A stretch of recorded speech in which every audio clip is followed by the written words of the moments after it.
head on over onto our drafting phase. Game number 2. Rakarva mentioned na you shouldn't count RSG Philippines out, di ba? There's still the possibility na mag-game 3 if they get this game number 2. But Aurora Light, right Still now, waters Aurora run deep. MLBB is on fire talaga, anti-Yanara eh. Pero ngayon, we're going to go here onto our drafting phase, anti-Yanara.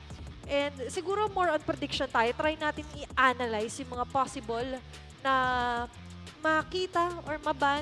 At simulan natin sa Moscow. Oo, naban agad yung Moscow. A Roger, I think, is also feasible na maban or lumabas dito sa ating draft. And the Juicin na continuously, almost always binaban. Kasi nga I'm naman, the priestess yung of displacement primal lightning, mechanic the ng hunter of hero all na the yun ay evil talagang something gods. that all of the teams need to be cautious and wary of. But now, an Edith ban, kasi nga naman, despite Light using it in game number 1, nakita natin na madali siyang napipigilan kasi binabato lang siya ng ejector ng Joed. Tsaka iba, no, kahit nakapikit siya at napansin din yan, diba? Or hindi naman natin nabanggit on live na dinidiscuss din talaga natin yung edit ni Light, Sir, diba? Parang what's your sasabihin command? talaga siya. So titignan natin na mataas yung mastery na meron dyan si Light. Pero Roger. Fanny and Ling will be eliminated. Roger is actually a great na first prio pick dito for RSG Philippines sa flex. And of course, kung sakali man, may pagkakataon naman dito ang Aurora MLBB to still go for Jushin din. the Zaz na nga lang din. Eh, yung Yeah. Jushin nga pala. Yeah. Open. Napagsama na yun.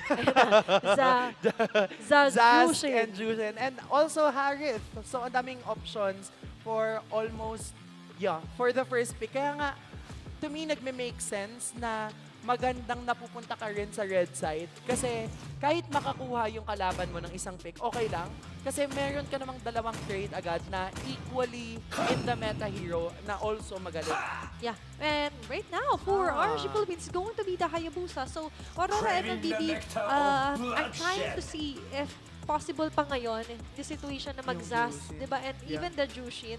Kasi may Hayabusa Yeah. na nakayang lumikod agad. Yes. Especially with the shadows. Pero ngayon for RSG Philippines at Yanara, is makikita natin na parang if ever kunin yon, may possibility na sila agad ay kumuha ng hero din naman agad dito for Light. Oo. Just so they have that extra snappy setup sa hinahanap din sana natin from RSG Philippines. Yeah, and since the Derby has been banned, no, interesting makita kung ano nga ba yung magiging kaganapan. But then since we've mentioned no, na madaling abutin ng isang Hayabusa ang backlines, definitely a Juicin is out of the picture. So they instead na decide to go with this Zaz na kahit maabot man siya ng isang Hayabusa, kapag sinamon niya yung Dominator's Descent, masisave siya in a way. So magiging madali for Yue most specifically na magtapang, especially if level 4 na siya kasi alam niya, hindi siya easily burstable ng Parang isang Hayabusa. kanina, di ba, we get the idea with the Benedetta.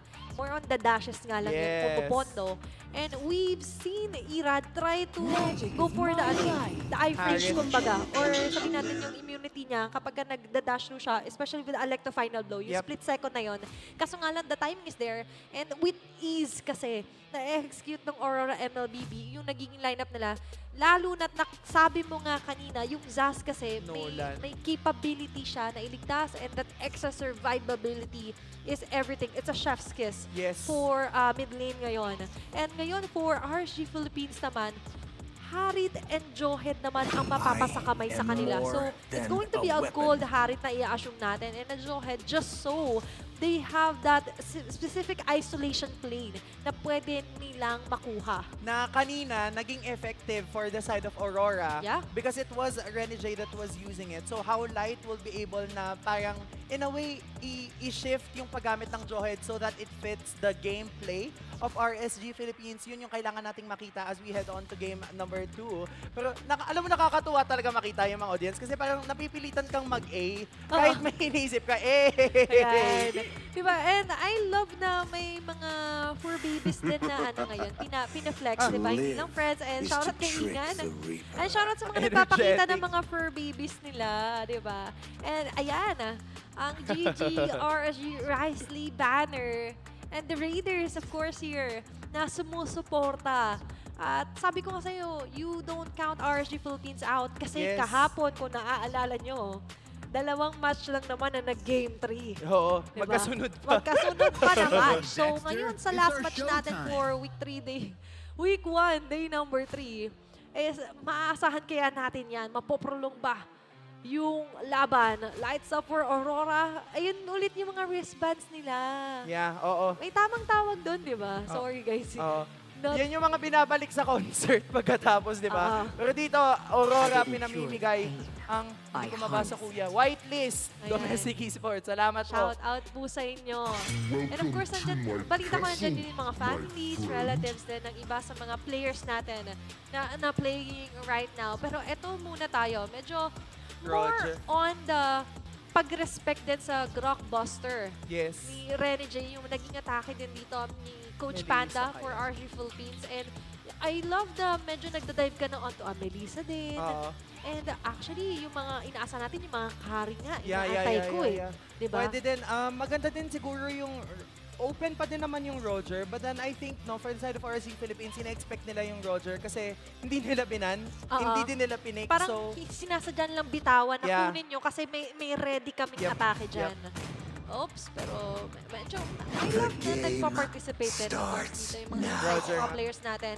And just like what Coach Panda, the rest of RG Philippines has predicted, Roger for Aurora, MLBB. tapos Louis Aurora for POS 4, XP, siguro, pwede pa din, ano pa ba? Yung No. pwedeng pangontra, no? Kasi meron na silang pang-catch. There is La Hmm. for Nats. Pwede, oo. Ah. Therese lang, kasi meron naman siyang Julian and pwede Ah, Roger. Natakiyan na sila! Yun nga. Okay, kasi nga nasa kanila din yung pwedeng umabot sa Jushin. Yes. So now, they have the capability to choose it for Aqua. Yes. And now, no, yung Jushin, so far parang in the tournament, at least in week number 1, mataas yung win rate ng Yeah. Jushin. Parang blame, wala pa nga yatang pagkakaroon Go ng back to your pagkatalo. crib. Dahil nga yan kay Super Oo. Friends, di ba?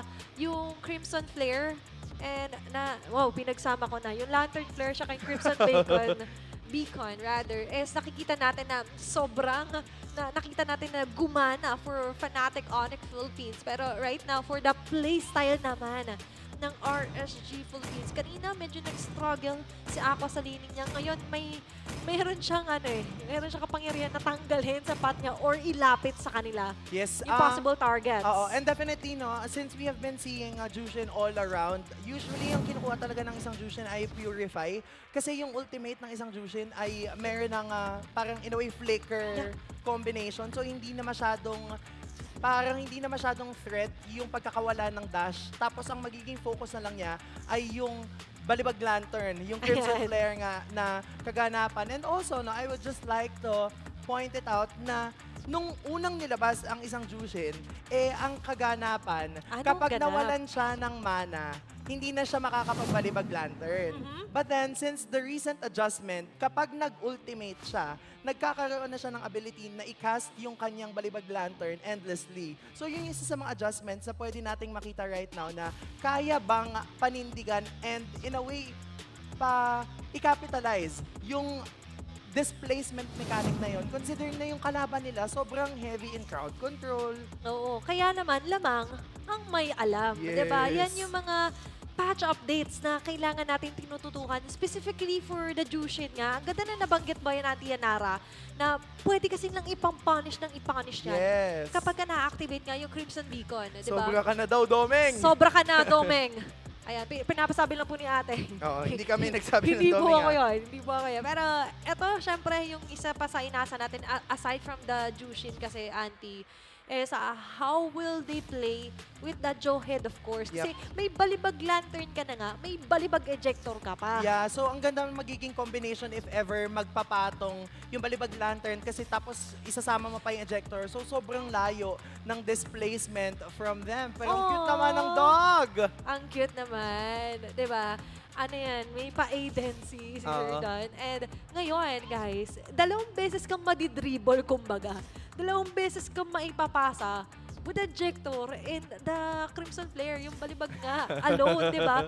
So just imagine what kind of damage or what kind of lockdown yung mapupunta sa'yo kapag ikaw yung natutukan ng spotlight. Yes. And alam mo, isa pa sa mga, I would say, parang frustrating when going up against a Jushin, especially kapag nabalibag ka na niya, parang there's no turning back. Ganong level, unless Lalo ngayon. Oo, unless maubusan ng mana, tapos hindi na talaga kayang ibalibag. Kasi usually, no, I would say, na meron talagang ganong ability. V-Wise ba yan? Hindi ko nakita tuloy. Ayan yung pinaflex nila yung mga To wallpapers Mobile nila. Pero ito Legends. muna ang ating reflex. Let's head on over onto our game number 2. RSG Philippines versus Aurora MLBB. Now, as we head on to game number 2, ano nga ba yung klase ng adjustment na ipapakita sa atin ng RSG Philippines? They have opened and used this Hayabusa. Now, we all know, Irad is very proficient in using this. But then, ito na nga yung sinasabi natin yung Crimson, yung Lantern Flare rather, ng isang Jushin. Ito yung Ito na. nakakainis talaga. Ito na, sasampulan na nga. Tapos ibabalibag pa ng ejector, tapos mapipilitan na lang mag-flicker out. Diba? Kaya nga, Nilalapit na ang kay Light. hirap talaga ng mga ganong kaganapan. Si Renny J ay mabubuhay pa rin naman. Kaya naman, yun yung kailangan nilang i-watch out for, especially later on. At gusto ko dito yung idea din kasi na pwede niyang iusog nga pala yung Nightmaric Spawn. Diba? Na Yes. nakikita nyo, kaya niyang ilipat yung trajectory. Oo. Diba? And aside from that, ito nga yung sinasabi po natin na yung combination kasi talaga ng Jushin and the Jawhead is quite scary. Kasi in paper, grabe na eh. What more na ngayon na we-witness natin, diba? Bilis din na na-eliminate yung mga tinuturing natin pang vision din ni Yue here on to the middle lane. And aside from that, Antianara, syempre, tutok din tayo sa naging draft and lineup dito ng Aurora MLBB. Is it still snappy? Yeah, definitely because they have the implosion play. Tapos kapag nagkaroon na ng implosion play, magiging madali for Edward to cast his final slash. So kapag gano'n ang naging kaganapan, magiging parang perfect yung combination and layering ng kanika ng mga skills. Pero ito na yung sinasabi natin, the displacement capability, Irada makakakuha ng first blood. Going to be a first block for RSG Philippines. That's quite scary. Yung sabi mo nga kapag ka naiangat ka na, parang medyo tatanggapin mo. Oo. Especially dear to the earlier parts of the game. One-on-one, parang hindi naman super powerful ng mga base damages. Pero pag Yes. pinagsama-sama kasi, that makes a huge difference. Tapos may penalty zone pa, makukonekta yata kay Demon Kai, kaya siya ang babagsak. Hindi pa rin naman Sa nagkakaroon ng pagbagsak mula sa side ng RSG Philippines. Pero yun na nga, naging sagot ang Aurora Gaming. Kasi isa na rin nawawala ang kupunan ng RSG, dalawa pare sa dalawa. And ang naging bonus lang nun ay may nakuhang pagong ng RSG. But for Aurora MLBB, the way to counter that out is magsabay-sabay kayo para hindi niya alam kung sino siya atin yung iaangat. And of course, the addition of what Edward can do na nga lang din kasi just so they could counter set up doon sa ginagawa sa kanila ng RSG Philippines. Hindi lang naman ng RSG ang may pang double dribble, kumbaga, sa mga kalaban. Ng Aurora naman, meron silang implosion and final slash, as you've mentioned, Yes. na combination na kailangan din i-watch out for dito ng RSG Philippines. Pero kung titingnan din po kasi natin ngayon, sa top lane naman tayo tututok. It's a battle of Kusei and Domeng, a Harit and a Roger. Diba? You have the mobility. Check na check yan. And of course, you have the survivability and the damage. Pero kasi magpa-play ng vital role later on is how will Light enable Kusei to unleash the potential. Hindi na lang dito for Aurora MLBB na inaasahan natin sa Renegade mag-unleash ng potential.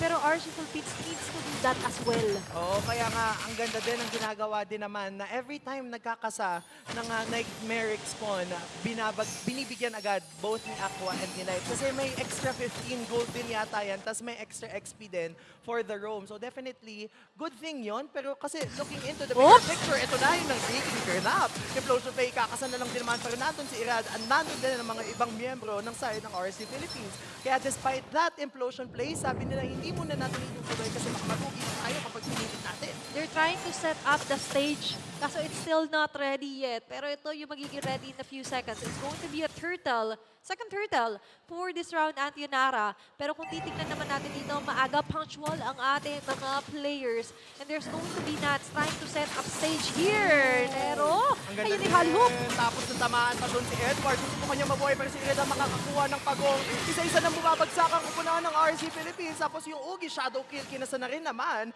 Tapos sabi nila wag na muna natin talagang ipilit. Okay na yon. Kasi nakuha na natin yung turtle. Nakakuha pa tayo ng isang kill. Gusto ko yung may bonus silang mga recall dito for Light and Rene J. 4 members of RSG Philippines nakaabang. At grabe yung, hindi siya difference, grabe yung pros na idadagdag talaga dito ni Aqua with fluidity yung ginagawa niya doon with the Crimson Flare na nga, or rather, the Lantern Flare. Ayan, pinagkasama ko na naman. Kasi nakikita natin yung halos hindi makagalaw masyado si Edward. Di ba, napupunta siya sa spot eh. And when you're put onto a spot, minsan medyo nakaka-pressure yun. And this kind of situation, yung pressure na yun is hindi ka makaset up. Hindi natin mahanap yung kanina na snappy na sunod-sunod na combination for Aurora MLBB. Oo, kailangan gawin ni Rene J yung ginawa niya dito sa may Riverside nung kanina. Hindi man nila na-pick off si Light, but that's a very good way. Eksakto. Na hulatin ba yung kalaban na parang, ganun. Pag ganun na lang. Kasi hindi nila i-expect na mayroong setup mechanic, but also at the same time, magkakaroon sila ng ability to regroup. Kasi nga naman, yung sinasabi nating patong-patong ng skills both from Edward and Rene J is something that they need to capitalize on. But meanwhile, for RSG Philippines, itong ganitong movement yung kailangan nilang ipagpatuloy. Kasi apat lagi laban sa apat habang yung mga jungler nandun sa isang lane na hindi dinagalawan. Tsaka very safe sila sa mga attacks eh. Kasi the way that Aqua and Light checks every bush na madaanan nila dito, Andy, makes a lot of difference na ngalan din. Kasi yung sinasabi mo, kailangan ng bug, di ba, na pasabog, pang-surprise nila Rene J, hindi nila nagagawa. Kasi kita mo naman yung early na pag-vision out dito ng RSG Philippines. And with that naman, ang magiging answer ng Aurora MLBB is to try and put pressure onto other lanes. And ngayon, na ready na ulit ang isa pang pagong. As early as they can, nakaposisyon na sila agad dito. Oo, nakaposisyon na sila. Tapos wala na din namang final slash coming from Edward. Alam to ng kupunan ng RSG Philippines. Kaya Aqua. habang apat sila laban sa 5, si Aqua, nandun yung balibag lantern effect niya, and Irad will be able to secure the last turtle of the match. Eh, nakikita na natin right now, no, na unti-unti nang rumaragasa yung kupunan ng RSG. Yeah, and with the Jushin pick na nakikita po ninyo, that was Aqua eh. Medyo nakalalay syempre si Nats. Pero alam din ng Aurora MLBB, kahit sabihin mo parang medyo juicy na target to hindi rin nila i-go kasi nga pwede silang ilapit lang ni Aqua, baiting himself out. Right now, that's going to be Rene J. Tapos susubukan yata siyang ibato doon ni Light, pero buhay pa din si Rene J. Doming papasok yata pa loob, pero Edward! Kaya naman si Light ang babagsak. Edward lang din naman ang kasama nila. Pero nandun yung Crimson Beacon, tapos tuloy-tuloy pa sila. Kumakalmot na si Doming, si Demon kahit nandun na rin. Kaya lang ang sasabihin nila, okay na yon kasi nakakuha na tayo ng isa, unti-unti nang bumabalik ang group natin. Oh, kalma muna tayo. Pero here is Edward. Parang gusto pa ng isa. Kasi yata ang kanyang magiging biktima nila pag na yung dance floor, yung penalty zone ni Nats ko connecta sa tatlo, pero mapapa-flicker out lang din siya kasi hindi na sila Irad? kompleto.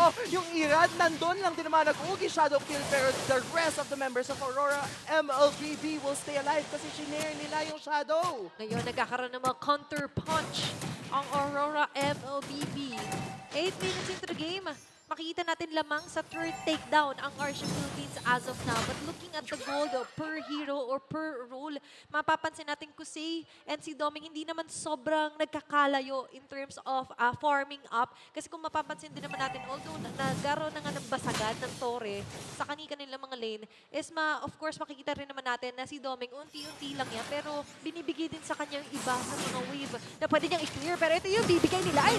Tapos kumonekta pa yung penalty zone, pero nandun din yung implosion coming from Rene J.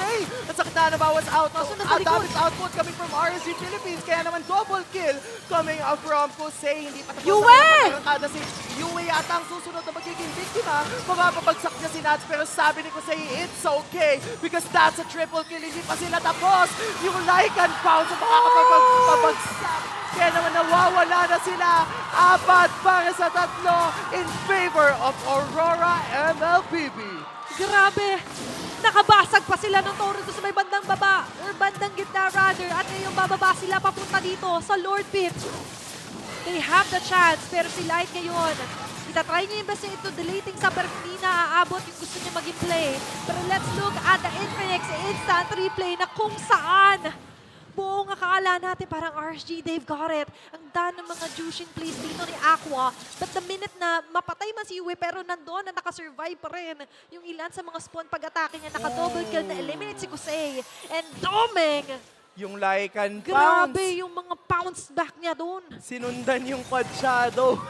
Sabi- Di ba nag-shadow si Oo. Irad pabalik? Sabi ni Doming, okay lang yan. Susundan ka namin. Si Halberd has been bought by a Doming. Na-sniff out eh. That's to counter out the Harit as well as Nats's Tenisla. yeah. But also, mayroong bagong mechanic yung si Halberd na punish. Meaning kapag mas malaki yung health na meron yung kalaban, mas masakit din yung bawas na Bawas nagmumula from the si Halberd. Yeah, and definitely for Doming, sabi niya, sino ba dito yung mga makukunan kanina? Sino ba dito yung mga kumukulit? And that is why itemization is really important na nakikita rin na natin na it's very situational na nga lang din. Ngayon, may isa na naman, Kusei! Grabe, napabagsak nila si Kusei kasi napapurify out siya doon coming up from that final slash. Wala nang pagsabog mula sa mid lane turret. Pero sabi ng Aurora, yung iba na lang muna ang aatakihin natin. Kasi yung lead na meron, yung RSG Philippines kanina, binalik na ng Aurora sa kanilang banda. All outer and inner turrets ay mapapabagsak na dito ng Aurora MLBB. The lights are up. Pero ngayon, yung inaasahan nating ilaw na manggagaling kay Light to give them the formation that they need, medyo nai-interrupt na, Auntie. Yung kaninang dalawang dribble or dalawang pagpasapasahan nila ni Aqua na ginagawa, medyo nakukontrol ng Aurora MLBB. Diba? Of course, with the help of Rene J, kung siya yung mapapalapit, much better, hindi niya na kailangan mag-flicker in just to do the explosion play. Ito na nga. At ito na si Nats, tumalon. Nandito na rin si Rene J. Nag-conceal play sila. Walang tatamaan yung penalty zone. Kaya naman sabi ng Aurora, alam nila na wala ng penalty zone coming from that Terizla. So far, Aurora ang nagdidikta ng tempo at momentum ng laban. No. And kung papansin niyo sa bawat talon din kasi ni Nats, nakaabang na si Yue. Sige, doon ko yung summon, yung spawn ko. And aside from that, kung mapapansin niyo rin yung nagiging movement ni Demon Kite, up until the very end, parang sige, bawasan niyo muna. Diba? Halos same naman sila ng tinatry i-attempt din naman dito ni Irad. But the difference is, mas malawak kasi yung nagiging pagpasa-pasa ni Irad when it comes to balancing it out sa formation niya because of the shadows. Pero still, ngayon, maaasahan pa rin natin yung pag-clear nila in each and every spawn na nakikita nga nila. Diba? Kahit naglalatag ng mga hive clones yan si Yue, as much as they can or as much as they can allow na parang medyo wala naman nakaabang dito, ginagawa nila, kiniklear na nga lang din nila. But speaking of clearing out the way, syempre, halos ganun yung gagawin muna doon nila Doming on to the top whilst nag-respawn na ngayon ang isa pang Nord for this round. Grabe yung ginagawa ni Yue, no? Laging may nightmaric spawn sa mga brushes para walang nakukuhang brushes ang kupunan ng RSG Philippines. And that's a huge thing. Because in a game such as MLBB, yung posisyon ng mga kalaban mo is super essential. It's everything. Kailangan mong malaman kung nasan sila nakapwesto. That way, you won't be caught off guard. Maganda din ang pagkakasetup ng Aurora MLBB sa kanilang top lane. Kaya kailangang may mag-defend from the side of RSG. Because if not, mukhang mapupush ang kanilang inhibitor turret doon sa top. Nakikita natin yung beauty of Azaz onto a lineup. Sabihin na natin tinatanggal time and time again yung kanyang mga spawn. Pero for him, mag-wait lang naman siya ng mga ilang seconds and then there's another one. Pero ngayon, conceal for Rene J. Flicker! Mahuhuli nila doon si Nats Entertainment. Hindi na yata siya makakapag-provide ng entertainment kasi siya ang unang babagsak. Light! Sinubukan doon ni Light na mag-unstoppable force pero yung unstoppable force niya ang siyang matutuldukan. Ang ganda na pagkakapwesto coming from Irad pero namataan yata siya ng Aurora. Nakita! Nakita ka nila doon. May Kaya naman si salubong! Yue ang sasalubong sa kanya. Yung Ugi Shadow Play Doming! kanyang gawin pero yung Doming na Lycan's Bounce ay sinubukang habulin. Si Irad kaya naman siya pa din ang mawawala. Tatlo para sa wala may kasama pang Lord. Grabe! Kahit saan pumunta doon si Irad, may nakabantay. Lalo na't may Doming sniffing him out. And right now, for Aurora MLBB, each each and every corner ay medyo na-checkmate na yata nila dito ang RSG Philippines. Kaya naman, let's take a closer look on their Infinix instant replay na kung saan ang ganda ng pagpasok doon with the flicker implosion play ni Rene J. And as much as Light was trying to divert the attention of the members of Aurora MLBB, hindi niya nakinaya, di ba? And now that Aurora MLBB has a level 2 Lord onto their hands, parang medyo malaking damage na naman yata ang pwede nilang ma-deal dito sa base ng RSG Philippines. And this is what we have been talking about kanina pa. Kailangan nilang ma-catch off guard ang kanika nilang mga kalaban. And speaking of catch off guard, si Demon kahit sinusubukan niyang bakbakan itong si Irat, kaya naman magiging low na ito. Yung Lord nandito pa rin laban sa lima. Isang matinding pagdepensa ang gagawin ng mga Raiders habang nandito pa ang Lord. 8.2k gold Edward! nila, pero may nawalis doon si Edward. Yung penalty zone, kumunit na sa liba. Kaya naman isa-isa na lang sinusubukan pabagsakay naman kung muna ng Aurora MLBB, pero hindi yata enough yung damage output kasi naman the lights are too blinding as Aurora MLBB sweeps RSG Philippines.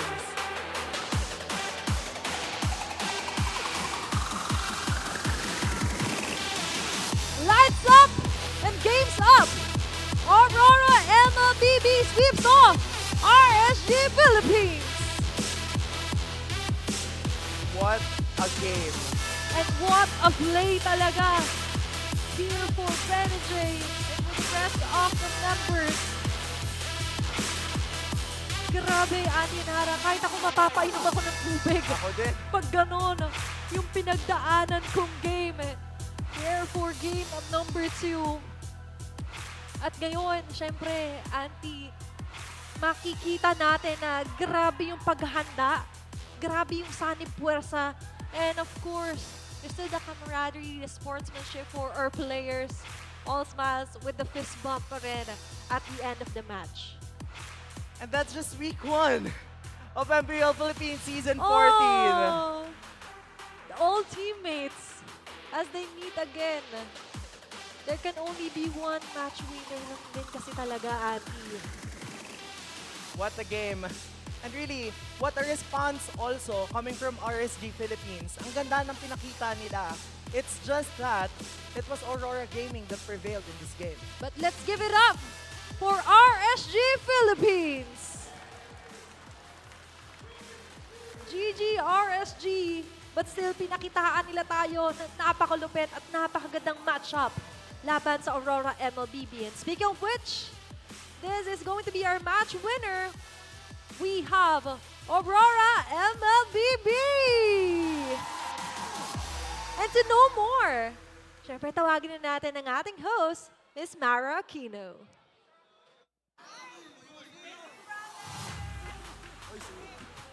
Gago ka din. Congratulations to Aurora MLBB!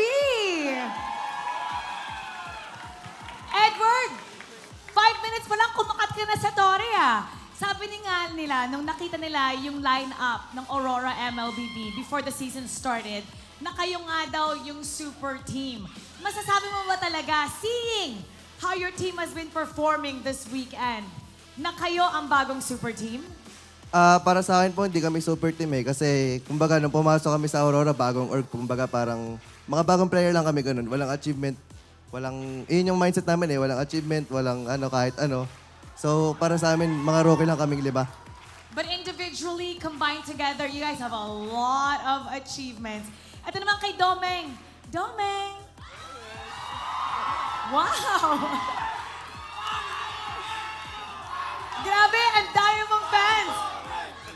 Domeng, yung Lycan pounce mo, naging Lycan to the moon ang likot mo. Talagang you were so hard to catch, especially because it's so effective with the way Rene J, with the way the rest of the team was performing. Now, ang dami mong heroes na pinakita ngayong season. Nandoon yung Bruno, Claude, Mosca, Roger. Maliban sa versatility, ano yung masasabi mo na lamang mo sa mga gold laners so far? Sa tingin ko lang po parang nakapag-isip ako na maayos dahil sa kampi ko. Kasi parang binubus nila yung moral ko na kaya ko makipagsabayan sa gold lane. Ganun. Domeng, you were so good. Si Rani J naman, alam mo Rani J, pag nasa iyo yung mic talagang, yung mga tao talagang natutuwa eh. Okay, Rani J, hitman or heelman? Ano ba ang Rani J na ipapakilala mo ngayong season 14? Tawag dito. Hindi ko maisip eh. Pero siguro yung Renny J ngayon, more on focus talaga kami sa sa goal namin, which is yung manalo tsaka yung M6. Di namin iniisip kung sino yung mga kalaban namin. Kumbaga, kahit sino kalaban namin, kung ano yung preparation na pinapakita namin sa lahat ng teams, yun lang yung gagawin namin. So, yan, focus siguro kami. Focus! Focus lang at ating MVP of the game. Let's take a look at the screen. MVP is... Sigaw na! Yue! Yue, anong gusto mong sabihin sa lahat ng mga fans nyo? Dahil coming into the season, you guys are getting a lot of support every single game. Palaging sold out. Salamat sa suporta na binibigay nyo sa amin at sa pagsuporta nyo sa amin sa bawat laro. At saka sa laging panonood sa amin yun. At alam nyo, meron kaming reward sa lahat ng mga nanonood dahil we're picking one lucky winner in the crowd to win 3,000 diamonds. Congratulations to our lucky winner. Come on up. Hello, come here. Dito ka, tabi ka kay Domeng. What's your name? Gino po. Gino, sino yung favorite player mo dito? Hindi po naglaro si Benting. Si Bentings! Bentings, punta ka naman dito, Bentings! Tabi kayo. Okay. Bakit si Bentings? Nakalaban ko na po siya sa Torna. Techno po. Nakalaban ka daw niya sa tour na naalala mo siya? Hindi ko masyado malala. Okay. Dito sa... Yung... Naalala ko. Naalala mo? Okay, bigyan mo siya ng 20 tips. Ano ba role mo? Anong role? Tank. Yung mga, ang dami kasi pag may mga, hindi pala madami. Pag may mga nagtatanong sa akin na kung ano yung tips ko sa tank, hindi ko na tinuturo yung parang sa in-game. Sabi ko, gamitin niya lagi puso. Kasi pag laging isip, mag-overthink ka kung i-go-go mo ba or hindi. Yung instinct kasi ng tank, depende yan sa experience. So pag marami ka ng bagay na na-experience, mas ma-apply mo na yung mga, di mo isipin, go-go ko na ba to? Hindi, based sa experience ko, go-go ko na to eh. Go daw. Go, go. Oh, okay. Anong gusto mo sabihin naman kay Bentings? Sana maka-M6 na sila. That's a nice wish. All right. Congratulations. Thank you so much. Bigyan ng diamonds. And now, once again, congratulations to Aurora MLBB. You may now take your bow. And take your walk of victory. Aurora MLBB always dominating their opponent with a great performance this weekend. And we're gonna break that down for you, so we're gonna go back to our panel. Pasok. No more introductions needed para sa Aurora dahil pinakita na nila kung ano talaga ang kanilang kakaya. Wow! Kaya dahil they have they have won all their series for week number 1 and what a performance, of course, from the whole squad, especially coming in from the game MVP. Sabay-sabay tayo sumigaw! MVP of the game, back-to-back Zask games. At akala ko nga mas mahirapan dito si Yue up against the Jushin. Now, alam naman natin na the Jushin is the response to the Zask kasi yung isa sa mga main points dyan is that malalagay na naman sa ibang lugar yung hipon nung Zask na yun. Pero, naghintay lang yung Aurora, hinanap nila yung right timing nila. Kasi dahil doon sa mga early pressure na ginagawa ni Aqua. By the way, nung third turtle, si Aqua naging one-man zone na yan. Yung lantern lang, yung ilaw lang nung Jushin ginagamit niya para mag-zone out sa buong Aurora. So, Aurora respected the Zask at saka yung jaw head combo. But, one of the best things about the lineup of Aurora is that they have the Roger, they have the Arlott, And most importantly, yung Zask. Na eventually, yung RSG mararamdaman nila pag sabihin natin, hindi nila nakuha yung pick-off kagad na hinahanap nila. Yung play na ginawa nila, hindi nila nahuli yung Julian, hindi nila nahuli yung Roger, and of course the Zask. Tapos magtataka naman sila, ay, ginawa na natin lahat, but parang meron pa sila. The longer extended team fights of the abilities of Aurora that allow them to play that way is what they had over RSG Philippines. Since they had that with them, once they were able to make the most out of the error of RSGPH in the 9th minute of the game, they forced the team fight in the middle of the map. Aurora just said, let's go for it. Because Domeng was able to get away.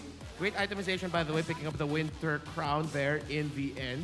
And yes, Roger Main, sa mga Roger Main dyan, nakita ko, ang dami pa nagkokoroso. Sahit kanyan, that is the way to go. Get the Windtalker, get the Endless Battle, build that Sea Halberd. Not first item, but eventually in the latter portions of your build, great itemization and gameplay by Domeng, who showed us that bilang Roger, pwede ka na ding maging Roger Airlines pag natimingan mo na maayos yung Lycan Pounds doon sa shadow out ng Hayabusa. Throwback na naman ulit ang nagawa ng Roger at saka Hayabusa. Huling nakita ko noon, yung theme of this day is parang throwback to Season 8. Kasi yung huling nakita ko na yung Roger na tumalon doon sa Hayabusa tapos lumipad yung Roger was MPL Philippines Season 8. Now, we also have to mention the early game of RSG Philippines because hindi mapupunta yung panalo sa Aurora if we don't tell the story of what happened in the RSG Philippines in the early game. Again, yung Jushin at saka Jawhead combo na we have to go back to what Benting says earlier, yung bent tips na binigay niya, as a roamer, dapat i-trust mo lang yung instincts mo. Trust your instincts because if you think, use your mind too much, you will overthink. Now, for Aurora, it wasn't that RSG Philippines made them overthink. It's just with the Jushin and Jawhead in front of you, kailangan mo talaga mag-isip, pasok na ba talaga dito? Is this the right timing? Meron na ba akong items? Di, wait lang, wala pa ako sa items. Sige, chill lang muna tayo. Hanapin natin yung perfect timing. And eventually, they found the perfect timing. The many nicknames of the Hitman, Healman, dahil sinabi ni Ren J sa huling interview na chill lang sila and looks like Aurora, they're respecting their opponents, just focusing on the strat. May bagong nickname na ako kay Ren J. Ano yan? Ano? Walang anuman. Ano ang reaction mo sa game? Walang anuman, chill lang. Not to disrespect the opponents, but because right now, the games look relatively easy for Aurora with what they're doing. Na-high five ako dito ni Midnight. Salamat, Midnight. Midnight approve. Midnight approved. Thank you. And now, again, one of the main stories of the game, just wait for the right timing. RSG Philippines, kinuha nila yung timing nila with the early to the mid game. Aurora eventually found the timing with a turnaround in the middle with great timing by US sa paglapag at sa paggamit ng Dominator's Descent. And, wait lang, parang something's right up. At yun, napakaganda nun, Boss Renmar. No? tama. Nagbabalik tayo dito ngayon sa Infinix Game Tambayan. Naimbitahan tayo dito, guys. Gusto ko lang sabihin, Bentings, so... Bagay! Kyrie! I'm just gonna pull back the curtain. Bentings, ang lupit mo talaga. Kasi hindi ka ma-brief. Sinabi